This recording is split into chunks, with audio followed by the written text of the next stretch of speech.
All right, welcome, ladies and gentlemen, to this chapter on the prairies and the flipped classroom style that we're going to be doing. All right, today's first section is going to be known as the Metis flee westward. Okay, with the Manitoba Act, many Métis believed that their rights seemed to be protected. You have to understand that with the Manitoba Act, it created the province of Manitoba, and many of the Métis felt that with the creation of the Manitoba Act, that they would have all of their rights and things protected. The Act made French and English the official languages, and that's where we come to Canada even today with the two official languages. It was part of the original Confederation, but also it was reinforced with the Manitoba Act. There were two education systems during this time period, the Protestant and the Catholic, again because at this time period education was controlled by the church.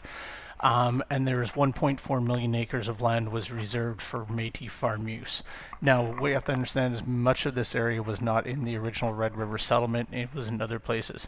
The transition for this was not smooth, however. The Prime Minister MacDonald, as a response to the original rebellions, ordered troops into the area to keep the peace. However, the troops were not there really to keep the peace. They were there to brutalize the Métis. And with that, many of them were injured or killed. So again, even though the Métis rights theoretically were protected by the Manitoba Act, many of them were brutalized. The actions of the soldiers were not punished at any time because of this. Here's a direct quote from Sir John A. Macdonald in regards to the Métis.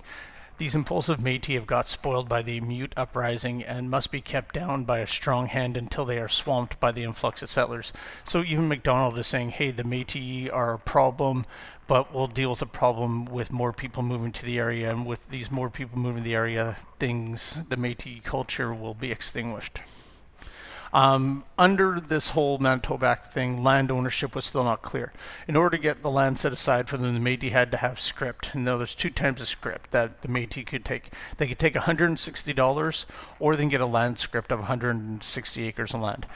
For many people educated in the Western style, they would understand what this is. However, the Métis did not understand the idea of script and in fact money, because they never used money.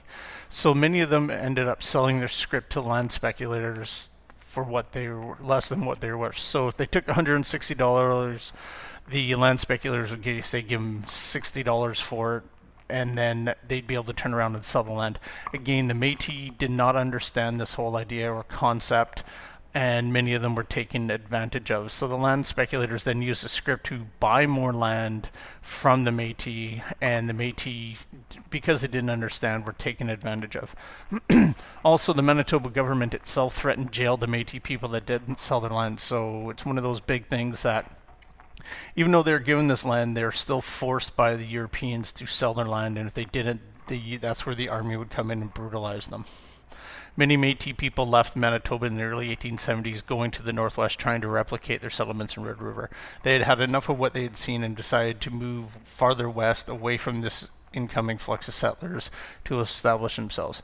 Many of the areas they went to were such as Fort Edmonton, Junction at the North and South Saskatchewan rivers, and the U.S., Dakota, Montana. So they were basically trying to flee and start anew. But as we'll be looking at further in this chapter, as more and more Europeans came, they started to settle farther and farther west, causing more conflicts.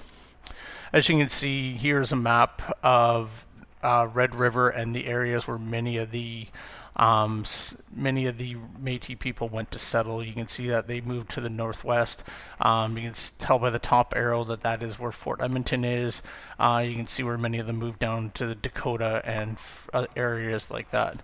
This map here, the dots on the map represent the new Métis settlements that were established after many of them had left Red River. You can see how they're spread out throughout different areas within North America.